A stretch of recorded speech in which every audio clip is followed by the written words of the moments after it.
Welcome back, it's part 2 and we start off with a very ugly aircraft, the Fairy Gannet. This is a,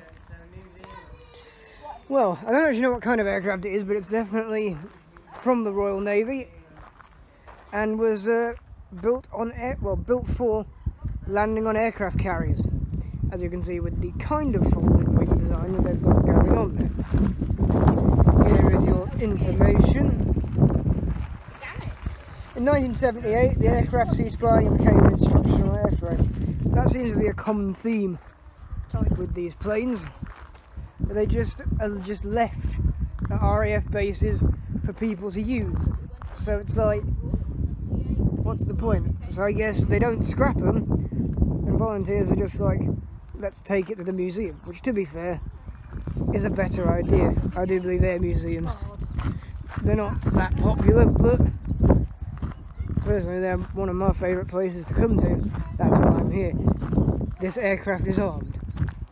Jesus Christ. Oh my god, it actually is. That is not terrifying at all. This is the Havilland Sea Vixen.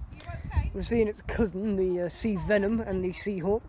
Again, I believe this was also used for aircraft carriers, but I could be wrong. It was built in Christchurch. And it was delivered to 890 Squadron in 1960. And in 1964 it went to Belfast, so again this one's been over. Once again it progressed through Farnborough to Bedford, which seems to be where planes go to die or something, before being withdrawn from service in 1983. It arrived at Newark in 1986 and carries missiles, which you can see there, and rockets. I can't tell the difference between a rocket and a missile because I'm not a pilot or a ground crew or anything like that. But this is the Sea Vixen and the Gannet. There's a better look at the Gannet. Take a photo of that. I took 2 photos of that. Then the Javelin Sea Vixen. There is an old tractor. It doesn't have any information by it, so we just assume it's a tractor. Actually, it kind of looks like half tractor, half forklift. Don't really know what that is, but there it is anyway. Up next, another American aircraft, the Lockheed T-33 Shooting Star, which used to have a different paint scheme, but they seem to have painted it up in red and white. In fact, it's been either just not painted or they've just not bothered.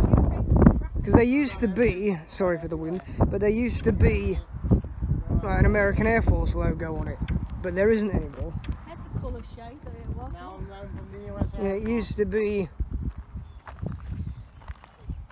Yeah, apparently it's always been this colour. So I might be thinking of a different. There's something missing though. T33 Shooting Star, but it was delivered to Morocco. This one. I think it's still under. Oh, it says. So unless it's in Moroccan Air Force colours, but yeah. Although apparently it was taken on charge by France, so it's French, it's not actually American. Even though Lockheed is American, by the way, just clearing that up. Lockheed is American, but this is a French Air Force aircraft. It was sent for scrapping. Why is it always... That seems to be a common theme, but fair enough. But it's now on loan from the US Air Force, so technically it is American, but it's also French at the same time. It's having a bit of an identity crisis. So that is the American Lockheed T-33 Shooting Star.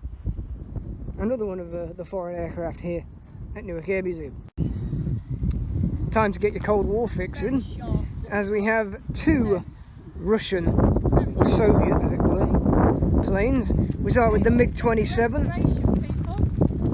It isn't, well, you can tell because it looks very solid.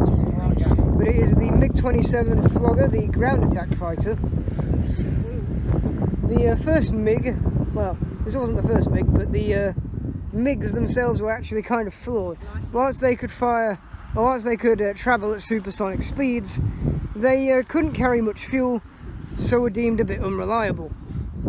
This is the MiG-27, as I just said, Mach 1.7, or Mach 1.7, which is absolutely...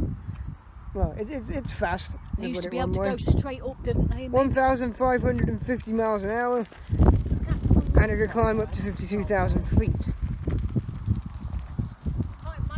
Yeah, this is your ground attack. It's a ground attack fighter, like it said, and it's currently under restoration. So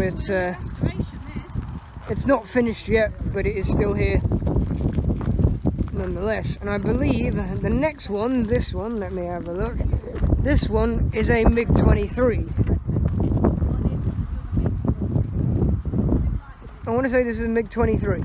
Yes, it is. It is a MiG-23, but this is an air combat fighter, and is actually finished. Wow. Built in the late 1960s, it entered service in the early 1970s, so only 10 years after it was built. Arrived at the museum in May 2002, so it's actually quite recent in terms of air museum. Mach 2.35, so this MiG-23 is faster than its predecessor, the MiG-27. So the older model is somehow faster than the newer model, but it is what it is. It has a twin-barrel gun, 4 weapon pylons for rocket backs and air-to-air missiles, and I believe the MiG-23 has the same. Speaking of missiles, we have a Bloodhound Mark II surface-to-air missile, and obviously, this is a Bloodhound Mark II radar that would go with it. It's seen better days by the looks of things, but it's apparently unsafe, so yeah, this is why it's all the way over there. To be fair, the landscaping of this area is actually quite cool. Obviously, this is not the kind of thing the MiGs would carry. In fact, it would be on something like that. If you can read that, then feel free to pause the video. And with that, let's have a look at the next aircraft. And just to point this out, as you can see, the wheels are a bit strange on the MiGs, because they're actually capable of vertical takeoff. We have a couple, there's my mum and my brother again, but we have a couple of nose sections now. Because they couldn't find the actual aircraft. That's why they're just noses. We have another Canberra, by the looks of things. Yes, another Canberra. Oh, it's a test specimen though. It's not actually part of a Canberra. Well, it is, but it's also not at the same time. This cockpit was one of 2 built to test and evaluate the redesign of the cockpit. So there you go. We have obviously the English Electric Lightning F6 variant, this one. It's an all-weather interceptor fighter, and it's obviously only the thing. It's 11 squadron, and could actually travel at the speed of sound, and was the first all-British fighter.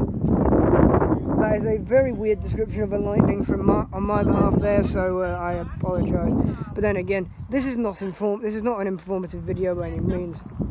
Why do they for some reason they just go up in size. Next we have the Buccaneer again. This one is actually in a different paint scheme and has that.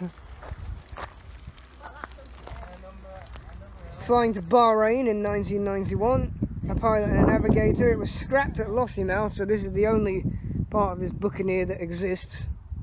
It's powered by 2 Rolls-Royce engines. Their bomb bay could accommodate 4,000 pounds worth of bombs. And I believe that's a radar, but I could be wrong. We have another Canberra. This is a T-17 though, so this is similar to the one we saw over there. There's the Buccaneer again. T-33. This is the electronic countermeasures aircraft though, not the bomber variant. This is the countermeasures aircraft. It's established for high altitude fire investigation tests. So this is merely testing. Someone's knocked over the stairs. And then we have the McDonnell Douglas Phantom, which I'm surprised they don't have one here, but at least they have a nose. And this is one of the world's most known fighters, because it's from, I think, the Americans, British, Indians, Australians, basically everything. Everyone almost owned one of these at some point. They could take off and land on aircraft carriers. And there is your information if you'd like to read that. But for now, before we go over there to look at the final aircraft, it's time to go into Hangar 2. If it's anything like Hangar 1, it'll be a bit rambly, so be ready.